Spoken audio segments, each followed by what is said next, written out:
2, 3, 4.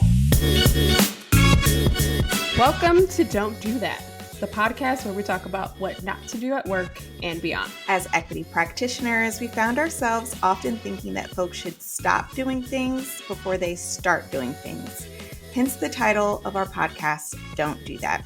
I'm Anee. I'm an equity coach, organizational equity strategist, and educator with a deep curiosity for how to improve systems and a commitment to lift others as I continue to learn and grow. I'm Karen, and I've worked in social justice for over a decade. I'm a consultant, coach, and thought partner. My purpose is to make community matter. I do that by helping leaders create better work environments. Anee and I met as consultants and quickly became friends. Collectively, we have over 25 years of experience navigating equity, inclusion, and justice in the workplace. Don't Do That is a platform to tell stories about making mistakes at work and how to fix them. The views on this podcast are our own. We do not speak on behalf of our organizations or the communities we mention. Welcome, listeners, to Don't Do That. On today's episode, we are diving into workplace traditions.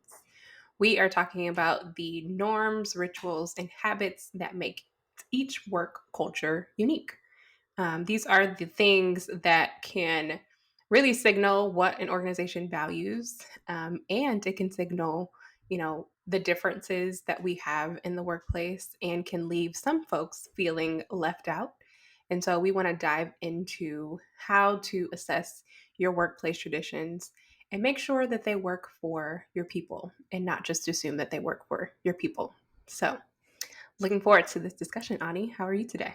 I'm good. How are you doing? I'm ready to dive in. All right. Me too. Let's do it. I think it's going to be a good one. Okay, so I want to give some context first. And as we were sort of pulling together pieces for this episode, I started to sort of like just read different articles about what organizations were doing. And I came across this Vice article that I thought was like a perfect example of the tension of workplace traditions. So there was a Vice article. It highlighted a 2022 French case where an employee was fired for not participating in some after work and weekend social events. The employer said that this employee was sort of like rigid and felt demeaning to other colleagues and was not integrating the company's values. And that value was like, being fun and professional development and prioritizing professional development. The employee was saying that, they didn't want to participate in sort of like the binge drinking. They felt like it was bullying and there were other activities happening that just made them feel uncomfortable. Yeah. The courts ultimately sided with the employee, so saying that it was illegal for the company to sort of fire them for that. But I thought it was a great example of there is a tension, like there's value to having, viable workplace traditions that really help to cultivate strong employee like community and culture. But there's a fine line, right? There's a fine line between something that can be helpful and something that can be harmful. So there's another Harvard Business Review article that talked about like the hidden power of workplace rituals. And it highlighted sort of the 3 Ps: psychological safety, purpose, and things that lead to increased performance. So as we discuss, for me, I want to start the conversation with when you think about those 3 Ps: psychological safety, purpose, and increased performance. Let's frame our conversation around those. Yeah. Okay. Absolutely. And this is actually the first time that I have heard of the Vice article of an employee being let go because they weren't participating in a workplace custom or tradition. So that's really interesting. But I think the fact that the courts ruled on the employee side speaks to a lot of the points that we talked about today for today's episode in terms of really being intentional about what those customs are, because they can have the opposite effect in terms of not helping folks to feel a sense of purpose and therefore, I think, impacting performance as well. For sure. But based on, we've both been in the workforce for some time. We've worked with, various organizations. And I think each organization or company has its own culture. And I would be curious from your experience, what has been either a ritual or a custom or an activity that you've seen in the workplace that you felt like demonstrated the company's value, but made you feel left out? Yeah. So I think the best example for me, especially thinking about the three P's again, psychological safety, purpose, and increased performance. I can think of a particular example where I was working at an organization that was in the Midwest. And a part of sort of like community and culture there was rooted in food. We Okay. would often have potlucks as sort of this like tradition or community building activity. Potlucks were for celebrations, they were for holidays, they were for all the things that, welcoming new Anything. employees. Um, if there was something happening, folks love to do potlucks. And I think that was absolutely rooted in a tradition that was particular to that community. Um, Okay. but for me, the items really created some friction. The menu. The menu created some friction for me. And I did not feel sort of safe enough to freely voice that because it was so closely tied to like personal values and traditions. So, as Mm, an example, and folks from the Midwest don't hate me. Sometimes it would be like it was like a layered like a 7-layer dip. casserole. It wasn't a I don't think it was a dip. It was like a casserole situation. They call it some kind of a salad. It's like maraschino cherries in there and like whipped cream and Oh, cheese. like And an ambrosia salad? I don't know. I don't know. I wish I knew more, but I don't know. Um, Because the and ambrosia salad has like mixed fruit and marshmallow. it was something along those lines, just things that felt very foreign to me. Mhm. And I also have a very sensitive stomach. I'm the type of person that I can look at something. If it doesn't look right, I will feel sick immediately. So, Mm. as someone who was like new to the organization and new to the region, I had a deep desire to, belong and to connect. And there was this thing, a barrier that was like so important to them, this tradition that they really held on to that excluded me, that prohibited me from like building that connection with folks. And I think it was interpreted as me not wanting to connect, or Because you didn't misinterpreted. wanna try the salad. Exactly. It was misinterpreted as Mhm. me not wanting to connect. So, this idea of a tradition that everyone loved and clearly wasn't an issue until I arrived as an outsider. Mm. Instead of it being this opportunity for me to sort of like deeply connect, it turned into this thing that created more of a fracture or highlighted me as an outsider even more than I already felt. So, Because you already knew. I was already new. I was not from the region already. To name it plainly, I was also like the only Black person who was Mm. like on the full time staff. So, in many ways, I think I just was feeling like an outsider with outsider experiences. Yeah. And yeah, it didn't feel like an opportunity for me to connect. And even when I tried to, like, I tried to say, like, oh, I'm gonna, buy some muffins from the store because I'm not the cook girly for Mhm. potlucks. Again, it felt I think it was read as like a slight and not Like you took the easy way out. yeah, exactly. Yeah. Yeah. Well, I will say, just, a side note on the potluck tradition, I think that is something we should leave in pre-pandemic era because, as Black folks, we don't eat from everybody's kitchen. And I think rightfully so. I remember reading an article about a company who had a celebration that included a potluck and 80 employees went home with food poisoning. Oof. And An aggressive so, potluck. People were cooking a lot. I can't even imagine cooking for 80 people. I just will say that as a part of our podcast title of Yeah, Don't Do the Potluck. yeah. But I do want to ask you, do you feel like that tradition or not feeling like you fit into that particular custom, did it impact your overall performance with your company or connection and purpose with the company or Yes, organization? for sure. I think in many sort of implicit ways that may be hard to measure. So I can think of that fracture in my relationship with the team and relationship with my supervisor, this perception of me not wanting to join or feeling like I'm too good for them absolutely impacted how people wanted to collaborate with me. It impacted how people wanted to support my work or ideas. If I had a new idea that felt like a departure from sort of the traditional work that took place, people had a response to it because I was kind of labeled as someone who was anti-tradition or someone who was trying to come in and disrupt norms.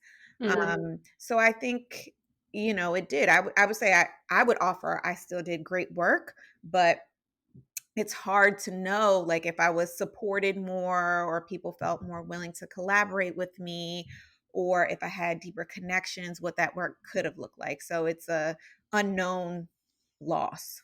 Yeah, that makes sense. I mean, that makes a lot of sense. I don't think it I think that we can underestimate like how that sense of connection Yeah. really does impact, our ability not only to perform at work in terms of whatever your particular role is, but wanting to be there, like wanting to show up at work and, Yeah. having a good day. So, Yeah. totally understand that. And I know that it's not always like that with workplace traditions, that some workplace traditions really allow for like deep connection and help to foster positive growth. So, for you, when you think about workplace traditions, do you have any examples of a workplace tradition or ritual that you think motivates employees, whether it's one that you've experienced or just one that you're familiar with? Absolutely. So I always say that we spend a lot of time at work. And so for me, I always enjoy the kind of offline traditions and rituals. Um, for one organization that I was with, and we had a custom of like having a weekly team meeting. And it was one of those meetings that it was like a light agenda. It wasn't like you need to come to this meeting and we're going to hit X, Y, and Z points. And within every meeting, there was like an icebreaker question Hmm. that was very lighthearted and casual. And it was really a fun way to get to know my colleagues that had little to do with the work, our roles as they were written in our job descriptions. But it really did help to build connection for me in a way that when we did work together, when we did work, on a particular client together or a particular project together, there was this sense of camaraderie and also like synergy and flow that I think especially is important in consulting, Hmm. for a client to understand the synergy of the team and if the team is working well together, then I think the client can have confidence, right, that their scope of work will be delivered effectively. Hmm. And so that was a ritual that really did motivate me to perform, well, and it felt like there was purpose in it in terms of like the sole purpose of this activity is for us to connect as humans, and I loved that. I mean, I think that will be controversial because icebreakers are pretty polarizing, I think. Some You do? people truly hate them. I mean, yes, I understand that.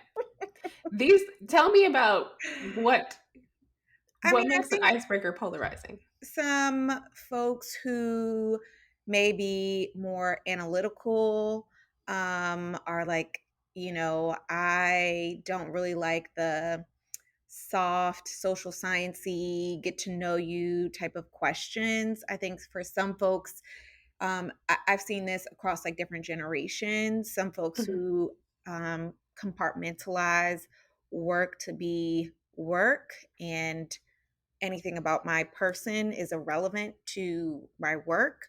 Um, Mhm. so folks feel very uncomfortable sharing that. Yeah, so I've seen icebreakers be polarizing. Okay, that is fair. I do feel like for this particular team, Yeah, the way that the icebreakers were facilitated was such that you could give as much or as little as you wanted, yeah, and it wasn't seen as I don't know. It wasn't like if you didn't if you only decided to give a little or give a sprinkle, then it was like, oh, we want more, and you didn't give us more. It was like, okay, who's next? You know. yeah. So everyone, and I appreciated that like everyone could engage at their own pace. Yeah. And I think you bring up a good point as well, that for the type of work that you were doing, that Hmm. tradition made sense, right? So this Yes. was a highly collaborative team, and you had to show up to clients looking like there was a lot of synergy. And the only way to foster that is by building real connection and knowing one another deeply. So it makes the idea of doing icebreakers in that sort of team dynamic made a lot of sense. So Yeah. I think that's important to highlight, that it works well when it is connected to the type of work that you're That doing. you're doing. And you're also Mhm. honoring the people who are on that team, right? Yeah. Yeah. Absolutely. Okay, so I want to move us into the do that or don't do that segment. Okay. Um, and thinking about sort of this like theme of the purpose, psychological safety, and performance, the opening do that or don't do that question. Do you talk about your personal life at work? Oh, that's a good one. A do that or don't do that. So mine is a do that with an asterisk Okay. because I'm gonna give you enough to understand what my life looks like, but I'm not unless we become friends, I'm not it's not gonna be a kiki session, it's not. Okay. So, I'm gonna give you enough to know who I am, but in terms of, like, the details of the thing, no, I don't do that Okay. personally. Okay. I had to think about this for myself, and I think I used to be do that, where I would share lots of things. I would share stories of my like upbringing. I would share stories of dynamics between, family members and myself. I would share, just personal stories, always at a high level. Of course, I'm not giving anyone like inappropriate details.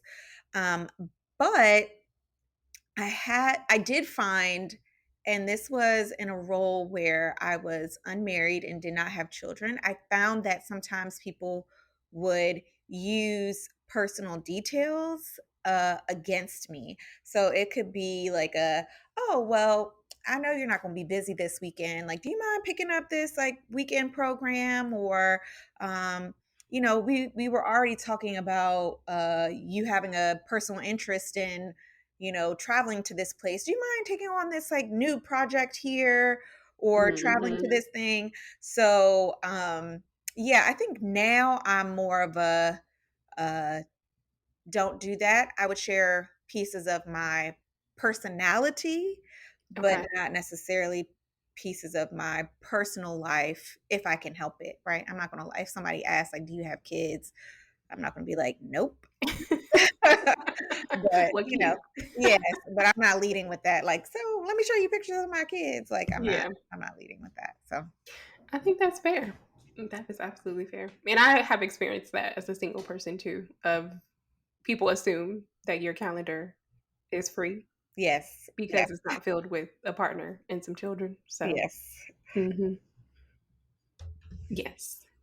Okay. Well, for you, is this a do that or don't do that?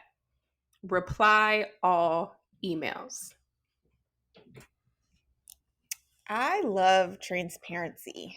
So I'm going to say do that, especially Okay. in a season of um, just shadiness and nefarious activity of the world.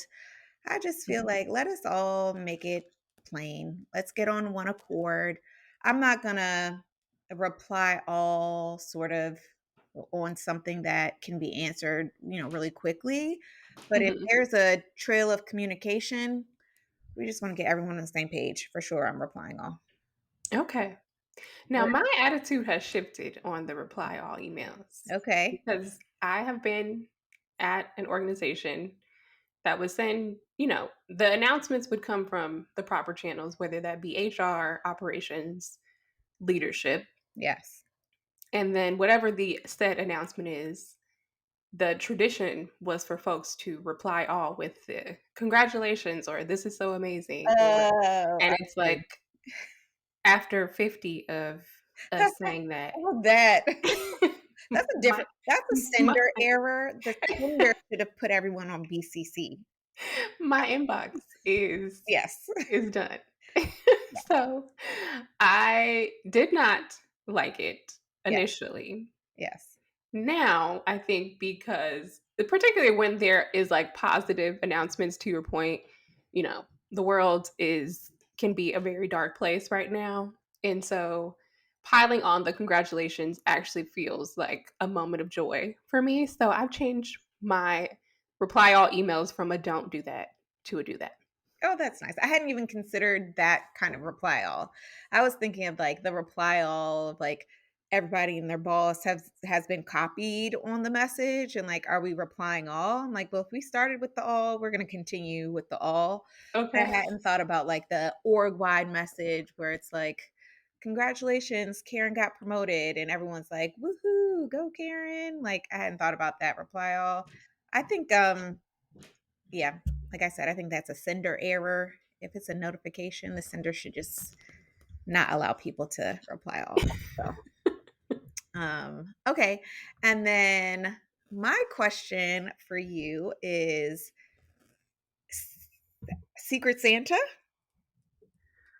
And I ask because Santa is Christmas is not coded Mhm. at all. Not everyone celebrates the holidays for many, many reasons, not just, religious reasons. It could be just, folks who have bad feelings around the holidays or whatever. So, Secret Santa?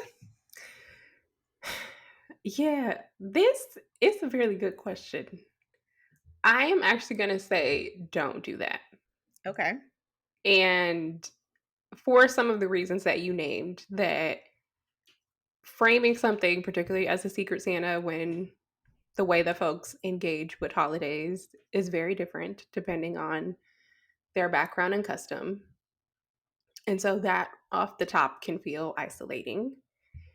Instead, what I would say is a company sponsored thank you or like happy end of year or happy holidays, I feel is more appropriate. One, because it's going to everyone, right? So everyone is getting the same token of appreciation. And it's company sponsored, meaning individual employees don't have to come out of pocket to participate in a thing. And I am one for not ever counting people's coin, Yeah. and so the secret Santa can really go awry. So I would rather do a company sponsored gift. Plus, plus. I agree with that. Everything you said. And for me, I always get anxiety around gift giving for people that I love, let alone colleagues. It's just like, I don't want to do it. So count me out. And it's always like a pressure and it's like a weird dollar amount of like Hmm. $25. And it's like, well, what do I get that's appropriate? That's under $25.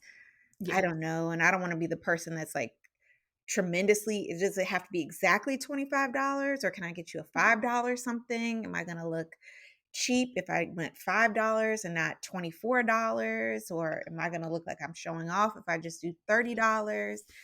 I just hate those so much. So Yeah. we are aligned there.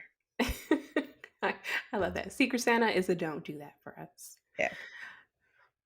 Well, I definitely feel like this has been a great conversation for folks to really start to think about, especially leaders at organizations, to think about what their workplace habits and customs are.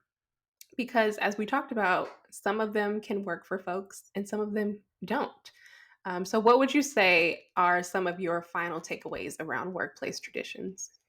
Um, for me, it's really thinking about workplace traditions as a lever for employee engagement broadly. How can you think about creating that purpose, psychological safety, and really improving performance? And while sometimes workplace traditions can be things like, those celebrations or gatherings, it can also be things like wellness programs or thinking about how you allow people to access their benefits. It could be a tradition like we shut down for 2 weeks at the end of the year. So Hmm. to really have people broaden their lens on what workplace traditions look like, and for sure consider it as a lever for employee engagement.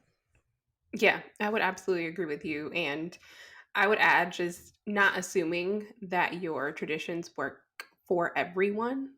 We all have different needs. And I think that is right. The point of equity work in particular is to recognize those different needs. And so I think it's important for leaders to consistently audit, like, what are the things that we do on a regular basis? How are these things landing with our people?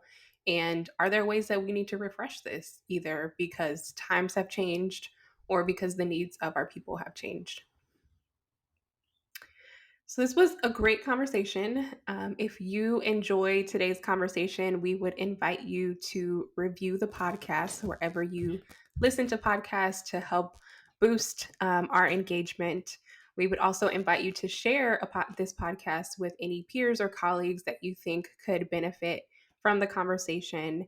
And if you want to reach us directly, feel free to email us at the don't do that pod at gmail.com.